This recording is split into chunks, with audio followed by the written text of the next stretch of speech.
അബ്ബാസിയ ഖിലാഫത്തിൻ്റെ ആരംഭകരിൽ പ്രമുഖനായ ജാഫർ ബിനു അബി മൻസൂറിൻ്റെ പുത്രിയും ഹാറൂൺ റഷീദ് രാജാവിൻ്റെ ഭാര്യയുമായ സുബൈദ ബിൻത്ത് അബി ജാഫർ എന്ന മഹദിയാണ് കാലത്തെ തോൽപ്പിച്ച ഈ സംരംഭത്തിൻ്റെ പിന്നിലെ ചാലകശക്തി.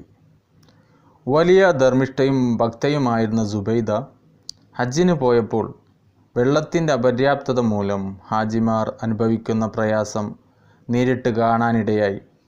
അതിനൊരു ശാശ്വത പരിഹാരം വേണമെന്ന് തീരുമാനിച്ച അവർ സ്വന്തം ചെലവിൽ തന്നെ അതിനെക്കുറിച്ച് ചിന്തിക്കുകയും ബഗ്ദാദിലും സമീപ പ്രദേശത്തുമുള്ള എഞ്ചിനീയർമാരെയും ശാസ്ത്ര വിദഗ്ധരെയും നിർമ്മാണ വിദഗ്ധരെയും കൊട്ടാരത്തിലേക്ക് വിളിപ്പിച്ചു.